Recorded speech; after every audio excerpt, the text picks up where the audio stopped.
हाय friends सबाइके good afternoon. देखो आज के আমরা রিডিং নিয়ে আলোচনা করব, মন দিয়ে শুনবে।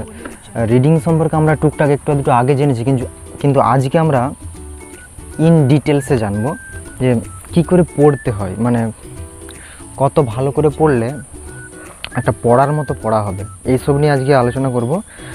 আর ভিডিও শুরু করার আগে একটা কথা বলে রাখি, একটা ভিডিওতে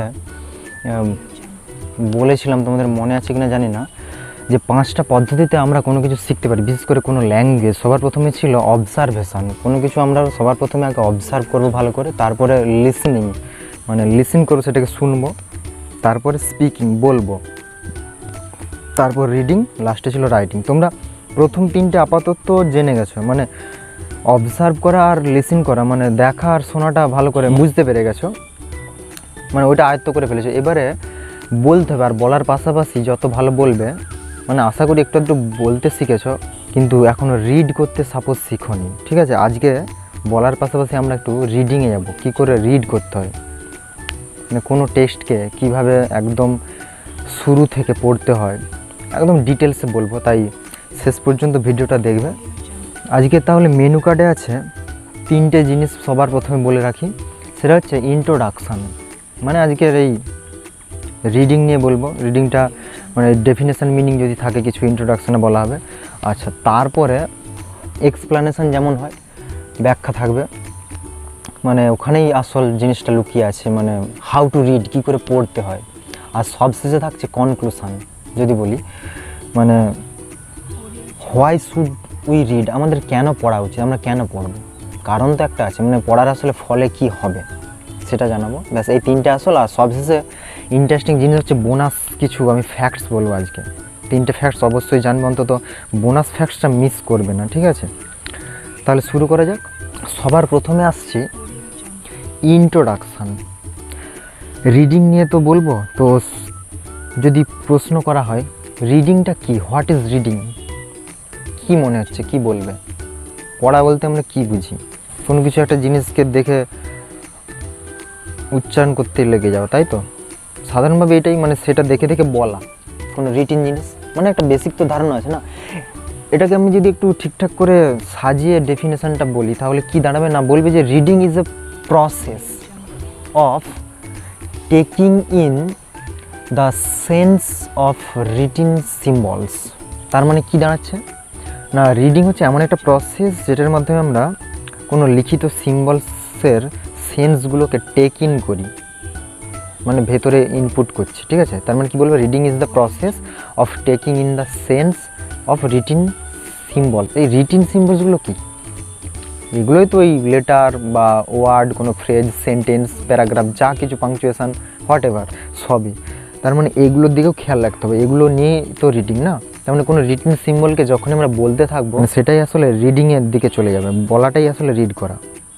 তবে রিড তো আর যেমন ইচ্ছা করে করলে হবে না, তার একটা নির্দিষ্ট পদ্ধতি আছে, সেটা মেনে সবাইকে রিডিংয়ের দিকে এগোতে হবে। তাহলে রিডিং সম্পর্কে যদি এখন বলা হয় যে কিভাবে পড়ব, মানে পরে এক্সপ্লেনেশন যদি করে যে হাউ টু রিড, মন দিয়ে শুনবে।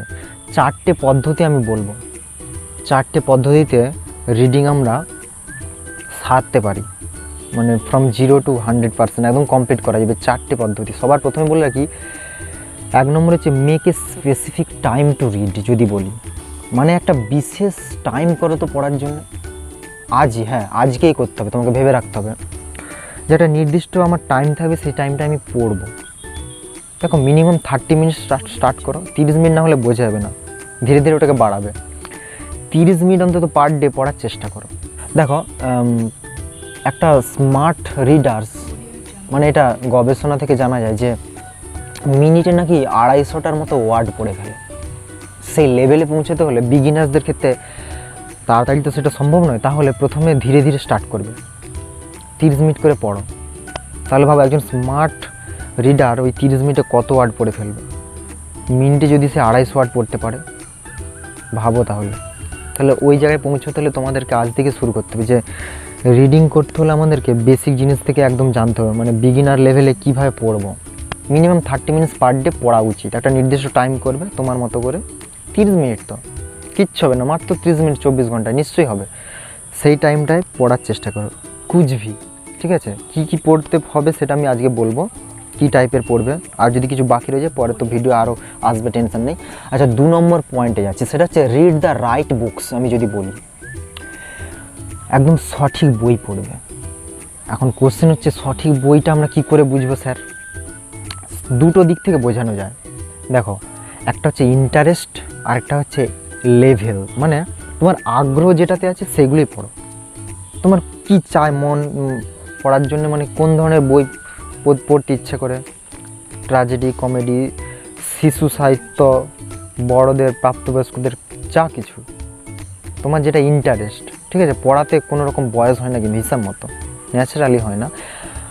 বয়সটা একটা মানে সোশ্যালি একটা ম্যাটার করে, মানে মানুষ যেভাবে বিচার করে, যে কেউ হয়তো দেখা যাচ্ছে ছোটো বয়সে অনেক বড় বড় বই পড়ছে বড়দের, তখন কেউ বললো তুই এসব বই পড়ছিস, নো প্রবলেম, কিচ্ছু হবে না, যত পড়বে তত ম্যাচিওর হবে, ওকে? আবার অনেকে অনেক বড় হয়ে যায়, সামান্য নলেজটুকু থাকে না, এই বইগুলো সে হয়তো মিস করে যাচ্ছে, মানে যেগুলো জানাটা অবশ্যই দরকার ছিল তার বয়সে, মানে সেই ছোটো বয়সে সে সেইটাগুলো মিস করে গেছে। এগুলো করবে না, মোটামুটি তোমার বয়সে তোমার পড়াগুলো সেরে ফেলবে। মানে ইনসাইড আর আউটসাইড তোমাদের যে সিলেবাস সবই আমি বলবো, যতটুকু টাইম পাবে পড়ার মতো ভালো একটা অভ্যাস হয় না। পৃথিবীতে অনেক অভ্যাস শুনেছি, পড়া সবসময় সেই টপ 10 থাকবেই থাকবে। দেখো তাহলে কি করবে, তাহলে ইন্টারেস্টের উপরে তোমাকে আগে চুজ করতে হবে বই। আরেকটা হচ্ছে লেভেল। সত্যি কথা বলতে ইন্টারেস্টটা লেভেল থেকে আসে। কীরকম, হয়তো দেখা যাচ্ছে তোমার বন্ধু ভালো পারদর্শী, খুব পড়তে পারে, সে একটা কোনো দোকান থেকে বা মেলা থেকে বই কিনলো, তুমিও তার দেখা দেখি শো অফ করার জন্য একটা মোটা থেকে বই কিনে নিলে, তার মতো বাড়িতে এসে পড়ে আছে। ওই রাস্তায় কয়েকজন হয়তো জিজ্ঞাসা করেছিল কী আছে, তুমি তাকে ভাও খাইয়ে মানে বলেছিলে যে এই ব্যাপার, আর সেই মেলাতে এই কয়েকজন দোকানি জানে এই এত মোটা বই কিনেছে, আর বাড়িতে যদি টুকটাক কেউ জানে, আর কেউ জানলো না, কিন্তু তুমি নিজেকে অপমান করলে। তুমি বইটা পড়তে পারবে, মুরাদ নেই, কিন্তু বন্ধু সে খুব ভালো রিডার, পড়তে পারে বলে বইটা নিয়েছে, তুমি শো অফ করার জন্য বইটা নিয়েছো। তার মানে তোমার লেভেল ওটা নয়, তোমাকে সেই চটি পাতলা ছোটো বই থেকে স্টার্ট করতে হবে। একদম জিরো, যারা ব্যাক বেঞ্চার্স আমি তাদের ক্ষেত্রে বলছি, একদম বিগিনার লেভেলে, যারা অলরেডি এগিয়ে আছে তাদের লেভেলটা তারা নিজেরাই ভালো করে বুঝছে, আমার এই লেভেলে এই বইগুলো পড়া উচিত বা আমি পড়তে পারি। মানে লেভেল বলতে আসলে তোমার ক্ষমতা, তুমি সামলাতে পারবে তো যে বইটা হাতে নিয়েছো, সেই হিসাবে বলা হচ্ছে। তাহলে এইভাবে বুককে চুজ করবে, ওকে? পরের পয়েন্টে যাচ্ছি, সেটা হচ্ছে ট্রাই টু ইমপ্রুভ ফ্লুয়েন্সি। যদি আমি বলি ফ্লুয়েন্সি বলতে ওই দক্ষতা, বাচন ভঙ্গি, বাকপটু, এই ব্যাপারগুলো থাকে না, যে এইটাকে ইমপ্রুভ করার চেষ্টা করবে। তো কী কী দিক থেকে আমি বলছি, 5টা দিক থেকে। যেমন ইচ্ছে করে পড়লে তো আর হবে না, যে প্রচুর পড়েছি আজকে অনেক বকে সেই বইয়ের সাথে, ওইভাবে নয়। পড়ার তো একটা নির্দিষ্ট ভঙ্গিমা আছে, একটা রীতি আছে না, এই ফ্লুয়েন্সিতে সেটা বোঝা যায়। যখন শ্রোতা শুনবে, যে জিনিসগুলো খেয়াল করবে, সেখান থেকে বোঝা যায় তোমার ফ্লুয়েন্সি কতটা এগিয়ে আছে। দেখো 5টা জিনিস। সবার প্রথমে আমি বলবো প্রোনাউন্সিয়েশন, উচ্চারণ। ঠিকঠাকভাবে উচ্চারণ করবে, একদম স্পষ্টভাবে। একটু এদিক সেদিক গড়বড় হয়ে গেলে বা কোথাও যদি হাঁকলাচ্ছ, ভালো উচ্চারণ করতে পারলো না, তখন শ্রোতারা বলতে পারে যে আমি বুঝতে পারিনি, বা উইল ইউ প্লিজ রিড, আরেকবার এটা পড়বে কি বললে, এরকম। তার মানে স্পষ্ট উচ্চারণ করতে হবে। প্রোনাউন্সিয়েশন কীভাবে কী করতে আগে অনেক জেনেছি, বারবার বলা আছে, এখানে প্রতিটা জিনিসে একটা অপরের সাথে লিঙ্ক করা আছে, ঠিক আছে? তারপরে পয়েন্ট যেটা বলবো সেটা হচ্ছে টোন অফ পাংচুয়েশন। আমি যদি বলি, মানে টোন থাকতে হবে। এই যে যখন ফ্লুয়েন্সির দিকটা তোমরা বিচার করবে, যে তখন একটা যেন সুর থাকে। যেমন ধরো কমেডি পড়ছে, সত্যিকারের জন্য একটা রসাত্মক ভাবনা ফুটে ওঠে, যারা শুনবে তারা যেন হাসে। ট্র্যাজেডি যখন পড়ছে, সত্যি যেন তাদের মনটা একটু বিষণ্ণ মনে হয়, উল্টাপাল্টা হয়ে গেলে গেল, কমেডিকে ট্র্যাজেডি করে দিচ্ছে, ট্র্যাজেডিকে কমেডি, ওরকম করলে হবে না। একটা নির্দিষ্ট একটা রীতি আছে। যখন গদ্য পড়ছে তার এক রকমের ভাবনা থাকবে, পদ্য যখন এক রকমের ভাবনা। এই যে টোন, বা যেখানে যেখানে বিশেষ করে টোনটা বোঝা যায়, যেখানে যেখানে এই পাংচুয়েশন আছে, কমা, ফুল স্টপ, কোটেশান, এভরিথিং যা পাংচুয়েশনে বোঝানো হচ্ছে সব কিছু কাজে লাগছে। এবারে বুঝতে পারছো তো? তার মানে পাংচুয়েশনকে যারা ভালো করে ফলো করবে না, তারাই বুঝতে পারবে যে এখানে একটু আস্তে থামতে হবে, এখানে একটা কোনো সেন্স আছে, বা কোথাও হয়তো ব্র্যাকেট আছে, সেখানে অর্থাৎ বলতে হবে, বা কোটেশান আছে, উদ্ধৃতি, এই সব কিছু। যেখানে ফুল স্টপ একটু বেশিক্ষণ থামলে, দীর্ঘশ্বাস, এই জিনিসটা, তাহলে মনে করে কিন্তু এই জিনিসগুলি খেয়াল রাখবে। আরেকটা আমি বলবো ভোকাল সাউন্ড, গলার স্বরটা যেন জোরে থাকে অন্তত। একদম যদি ঝিমিয়ে পড়ো বা যাকে বলে সেঁতিয়ে যাও, তাহলে কিন্তু শ্রোতা চিল্লাবে, যে কী বলছে, আরে জোরে বল, নাহলে কী বলে একে মাইক্রোফোন দিয়ে খালি গলায় বলতে পারছে না। হয়তো কয়েকজনই বসে আছে, তোমার সাধারণ গলায় যেটা বলা যায় তাতেও তোমার মাইক্রোফোন লাগছে, তাহলে তুমি সেরকম ভালো ফ্লুয়েন্সির দিকে যাচ্ছ না। তার মানে তোমাকে ভোকাল সাউন্ডটার দিকে একটু খেয়াল রাখতে হবে। তারপর হচ্ছে স্পিড, খুব জোরেও পড়া যাবে না দ্রুত, আবার খুব তো স্লো একদমই নয়। খুব দ্রুত পড়লেও হড়বড়ি যাবে, সব গোলমাল পাকে যাবে, কী বলছে সব জড়িয়ে যাচ্ছে, শ্রোতারা ওখানে কিন্তু তোমাকে চাপড়ে আঁচ তুলবে, মানে কিছু বলে বসতে পারে। আর যদি একদম স্লো হয়ে যায় তাহলে তো শ্রোতারা ঘুমিয়ে পড়বে, মশা মাছি উড়বে, পঁ করবে। তার মানে তোমাকে নির্দিষ্ট মানে তালে পড়তে হবে, যে এইভাবে পড়লে ঠিকঠাক শোনাচ্ছে, বা নিজের মনের মধ্যে একটা স্যাটিসফ্যাকশান আসবে। আর সবশেষে আমি একটা বলবো, সেটা হচ্ছে মিনিং। তাহলে তুমি নিজে ভালো বুঝতে পারবে যে আমি যে পড়ছি নামেরই কি ওয়ার্ডগুলো বলে যাচ্ছি, কোনো মিনিং আদৌ বুঝতে পারছি তো, মানে অন্যকে বোঝাতে পারছি তো। এটা যত পড়বে বা অন্যকে পড়াবে তত নলেজ হবে। দেখবে অনেক জায়গায় এটা বোঝা যায়, অনেক বড় বড় মানুষেরা দেখবে কেউ কখনো এই একটা পয়েন্ট তারা মিস করে না, তারা পড়তে চায় বা পড়ে, এরকম শুনে থাকবে ভালো ভালো। মানে কেউ কখনো বলেন না যে আমি টিভি, ইন্টারনেট বা ফোন নিয়ে ব্যস্ত থেকে অনেক নলেজ করেছি। বেশিরভাগটার কমন একটা পয়েন্ট আমি খেয়াল করেছি, বড় বড় যারা দিগ্গজ যখন লেকচার দেয় তাদের মধ্যে যদি তাদেরকে কেউ জিজ্ঞাসা করে যে কীভাবে তুমি সাকসেসফুল হলে, তাদের মধ্যে একটা কমন পাওয়া যায় যে বই পড়ে। এই কথাটা থাকবে, অনেক থাকবে, তার মধ্যে এইটা একটা থাকবে। আচ্ছা, পরের পয়েন্টে যাচ্ছে লাস্ট, সেটা হচ্ছে read different kinds of text. দেখো, এক ধরনের টেক্সট পড়লে বোঝা যাবে না। কীভাবে পড়বে যদি বলি, এতগুলো পয়েন্টে বললাম, এটা 4 নম্বরে, যে বিভিন্ন অবশ্যই বই পড়া দরকার, এক রকমের নয়। যেমন ধরো গদ্য, পদ্য, গদ্যের মধ্যে আছে আবার সেই ছড়া, সেই 4 লাইনের ছোটো ছোটো টুইঙ্কেল টুইঙ্কেল লিটল স্টার, এই ধরনের। আবার কোনো এপিক হতে পারে, মানে মহাকাব্য, রামায়ণ মহাভারত টাইপের। আবার এই গদ্যর দিক থেকে যদি বলি, সাপোজ কোনো শর্ট স্টোরি হতে পারে, ছোটো গল্প, সেখানে একরকমের সেন্স বা কম সময়ে শেষ হয়ে যায়। আবার কোনো নোভেল হতে পারে, অনেক লম্বা চলবে। তার মানে তোমাকে বিভিন্ন ধরনের টেক্সট পড়তে হবে। এগুলোর উপর আলাদা আলাদা করে ভিডিও বানানো যায়, আমি সব বলবো পরে, টেনশন নেই। এর পরের যে মেন পয়েন্ট আজকের আলোচনা, সেটা হচ্ছে কনক্লুশনে আসছি। কথা হচ্ছে এখন হোয়াই টু রিড, মানে হোয়াই শুড উই রিড। আচ্ছা, আমরা কেন পড়বো, আমাদের পড়াটা উচিত কেন, এর ফলে কী হয়, পড়াটা কি জরুরি? ইয়েস, অবশ্যই জরুরি। কী কী হয় সেটা ভালো করে মন দিয়ে শোনো। 8টা পয়েন্ট আছে। সবার প্রথমে হচ্ছে মেন্টাল স্টিমুলেশন, মানসিক একটা, যাকে বলে তেজস্বিতা বেড়ে যায়, চাঙ্গা, মানসিক একটা চাঙ্গা ভাব ফুটে ওঠে যখন তুমি পড়বে না। হয়তো দিনে দিন তুমি গুমড়ে পড়ছো, বিমর্ষ, মানে এক ধরনের অসুস্থ পেশেন্টের মতো তোমাকে দেখাচ্ছে, রোগীর মতো। কোনো বই পড়ার যদি অভ্যাস থাকে না, তোমার ওই জিনিসটা কেটে যাবে। আমি বলছি এটা মেনে চলবে। পড়ার অভ্যাস কিন্তু একদিনে হয় না, যে আজকে বসে ফেললাম, আজকে আমি বিশাল বড় রিডার হয়ে যাবো, এরকম না। ধীরে ধীরে করতে হয় এটা, 1 by 1, step by step follow করে, মাসের পর মাস খাটতে খাটতে দেখতে 1 বছর অন্তত কাটাতেই হবে, আরামসে ভালো মতো নিজেই ফলটা বুঝতে পারবে। তাহলে কি করবে, তাহলে যে মেন্টাল স্টিমুলেশনে বই অনেক কাজে লাগবে, এটা বুঝতেই পারবে যত পড়বে, যে মানসিক একটা চাঙ্গা ভাব ফুটে ওঠে। তারপরে হচ্ছে স্ট্রেস রিডাকশান যদি বলি 2 নম্বরে, মানে অনেক সময় চাপ কমিয়ে দেয়।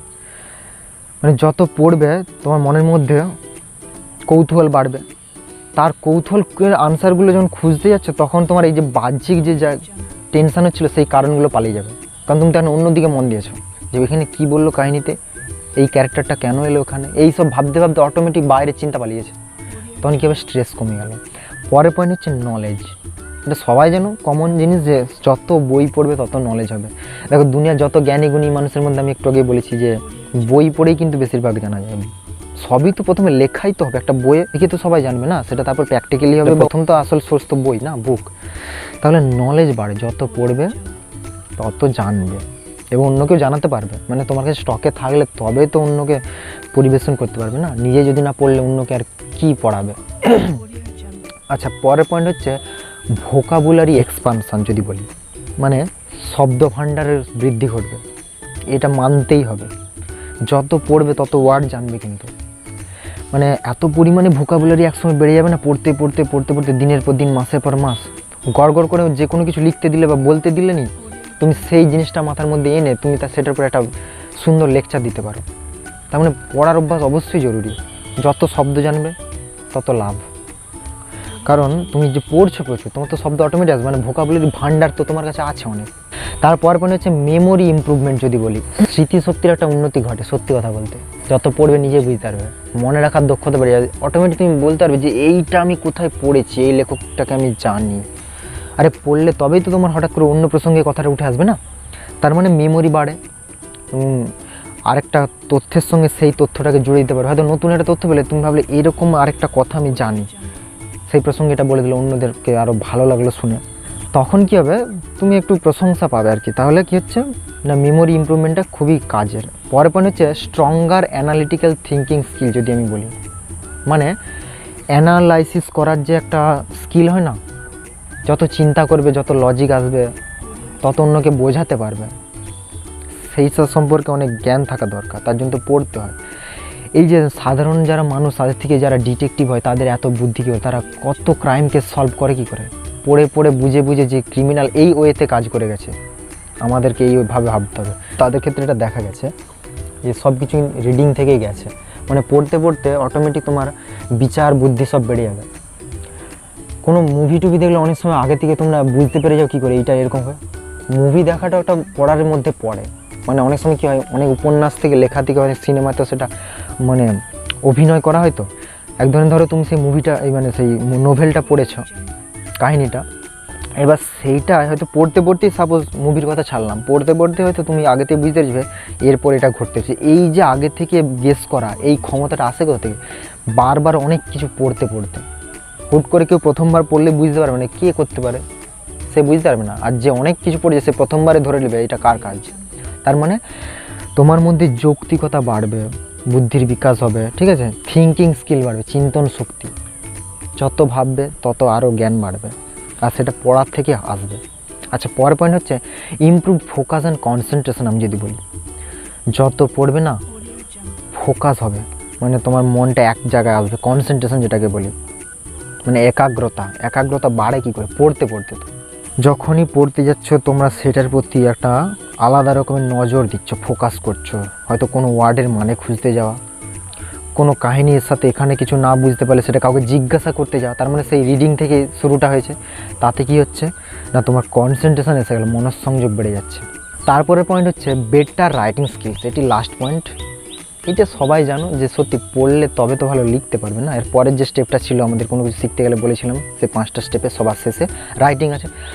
রাইটিংয়ের ঠিক আগে রিডিং, তার মানে রিডিং জানলে তবে তো রাইটিংয়ে যেতে পারবে না। কাউকে কিছু লিখতে দেওয়া হলো, তারা লিখছে খুব ভালো করে, তোমাদের ক্লাস অনেক বেটার স্টুডেন্ট আছে, তারা এমনিতে কিছু বলে না, তারা দেখবে সাধারণত চুপচাপ থাকে, ঠিক জায়গায় ঠিক সময় তারা লিখতে বা বলতে চায়, কী করে বলে ফেলে বা লিখে ফেলে, তাদের মধ্যে অনেক কিছু আছে, তারা পড়েছে প্রচুর, ওই করে তারা অনেক জায়গায় প্রশংসা পেয়ে যায়। আর তোমরা হচ্ছে আগডুম বাগডুম অনেক জায়গায় বকে বসো, কিছু জানো নি, আর তারা সেই সব জায়গায় চুপ থাকে, তারা বলছে এখানে নয়, ঠিক জায়গায় ঠিক খেল দেখাবো। ওই জন্য হচ্ছে ভালো পড়তে হবে, তার ফলে কী হবে, রাইটিং স্কিল বেড়ে যাবে, তাতে লিখতে পারবে, অনেক কিছু নোটস নিজেই তৈরি করতে পারবে। তথ্য থাকলে তবে তো সেটা তুমি মানে লিখতে পারবে ওয়ার্ডের হিসেবে। এই রাইটিং স্কিলে যাদের প্রবলেম আছে ইংলিশে, তারা ভালো মতো বুঝতে হবে যে আমাদের রিডিংও মনে কোথাও গন্ডগোল আছে, আমরা রিডিং পড়িনি, ওই টেক্সটের 2-3টে গল্প আছে, কবিতা আছে, ব্যাস, স্যার পড়ালো না, আমরা একটা মানে বই কিনেছি মার্কেট থেকে, এই তো চমৎকার পড়তে শিখে গেছি। এইভাবেই তো ক্লাস 10-12 পাস করে যাচ্ছি, ওটা কাগজে কলমে। তুমি নিজেই তোমাকে ভালো করে জানো যে তুমি আদৌ এটা কি আয়ত্ত করতে পেরেছো রিডিংটাকে। যে কোনো একটা জায়গায় তোমাকে ধরলেও বুঝতে পারবে। ইন্টারভিউ মানে সবসময় চাকরির মাধ্যমে হবে এরকম নয়, যে কেউ তোমাকে এখন কোনো রাস্তায় কেউ দেখা হলে জিজ্ঞাসা করতেই পারে, তখন কিন্তু তুমি লজ্জা হয়তো মাথা নিচু করে পালিয়ে গেলে, আর যে পারবে সে বলে দিবে। এই ছিল আজকের আলোচনা। এবারে আসছি বোনাস পয়েন্ট, 3টে বোনাস পয়েন্ট বলবো। দেখো, প্রথমে বলে রাখি, রেকর্ড বলছে হিসাবে যে প্রায় 5% মানুষ এই দুনিয়ার মধ্যে নাকি বছরে 50টারও বেশি বই পড়ে থাকে। ক্যান ইউ গেস, বছরে 50টা, 5% মানুষ আছে এরকম মাত্র। তার মানে কী হারে পড়ে, এত নলেজ ওই জন্যে। এবার হ্যাঁ, তোমরাও যদি সেসব লিস্টে ওই 5%-এর আওতায় আসতে চাও তাহলে পড়বে কিন্তু ভালো করে। আরেকটা ফ্যাক্ট যেটা বলবো, মিডিল থেকে লোয়ার ক্লাস যেসব দেশে মানে এডুকেশন সিস্টেম খুব একটা ভালো নয়, বা এমনিতেও সেসব দেশ হয়তো আর্থিক দিক থেকে অতটা উন্নত নয়, মানে মিডিয়াম বা খুবই নিচু লেভেলের, হাইফাই নয় আর কি, সেসব দেশে এটা জানা গেছে, একটা রেকর্ড থেকে, তাদের এডুকেশন সিস্টেম গড়বড় আছে। এটা 2019 একটা রিপোর্ট বেরিয়েছিল যে 53% চিলড্রেন নাকি লার্নিং পোভার্টিতে ভুগছে। লার্নিং পভার্টি কি বলে রাখি, আর্থিক দিক থেকে দারিদ্রতা হয়, কিন্তু শিক্ষার দিক থেকে তো হয়। সে পড়ে নিয়ে একদিন বোঝাচ্ছিলাম না, দারিদ্রতা বলতে আসলে তারা পড়তে পারে না, ডিসলেক্সিয়া ভুগে কিছু বুঝতে পারে না। যারা পড়তে পারে না, বুঝতে পারে না, তাদের অনেক সময় বলা হয় ডিসলেক্সিয়া রোগে ভুগছে। তুমি তো এরকম রোগে আবার ভুগছো নি, তো খেয়াল করবে, এরকম রোগ থাকলে আজকেই তার ট্রিটমেন্ট করবে। কি হয়েছে দেখো, এই রেকর্ডটা কি করে পাওয়া গেছে না, এটা সার্ভে করা ছিল গোটা বিশ্বে। 53% মানে প্রায় অর্ধেকের বেশি চিলড্রেনকে দেখা যাচ্ছে যারা অন্তত 10 বছরের কাছে পিঠে, তারা সব থেকে সাধারণ কোনো টেস্ট না পড়তে পারে না বুঝতে পারে। কারণটা কি? তারাও তো মানুষ। তার মানে এডুকেশন সিস্টেমে গড়বড় আছে। এটা একটা রেকর্ড, 53% এরকম আছে। আরেকটা ফ্যাক্ট যেটা বলবো, 2016-তে এটা বেরিয়েছিল। দেখো এইসব রিপোর্ট তো আর এখন আমাদের এই টিভি নিউজ পেপারে দেয় না, এখানে শুধু টিভির পর্দায় বলি আর ওই নিউজ পেপারে বলি, সেখানে তো ওই শুধু পলিটিক্স আর পলিটিক্স। সব দেশ নয়, একটা দেশ আছে যেমন জাপান, তারা কখনো ওই টিভি খবরের কাগজে কখনো রাজনীতি ধর্ম নিয়ে ছাপে না। তারা যুক্তিবাদী, ভবিষ্যতের চিন্তা এইসব নিয়ে স্টুডেন্টদের মনে অনুপ্রেরণামূলক কিছু কথা ছাপে, যাতে তারা কখনো না ডিস্ট্র্যাক্ট হয়ে পড়ে। সবসময় একটা সৃষ্টি ক্ষমতা, ক্রিয়েটিভিটি তাদের মধ্যে যেন থাকে, এটা বার করে আনার চেষ্টা করে। তো যেটা বলতেছিলাম, 2016 একটা রিপোর্ট বার করা হয়েছিল, যত দেশ আছে দুনিয়ায় নাকি 4th গ্রেড লেভেলের যেসব স্টুডেন্ট, মানে চৌথি ক্লাস 4 পর্যন্ত পড়েছে এইরকম যারা স্টুডেন্ট আছে, তারা রিডিং কতটা ভালো কে পারে সেসবের উপরে একটা তারা বিশেষজ্ঞরা আর কি রিসার্চ করে রিপোর্ট বার করেছিল। টপ 50 কান্ট্রি, 50 তো আর আমি এখানে বলতাম, টপ 5 বলবো।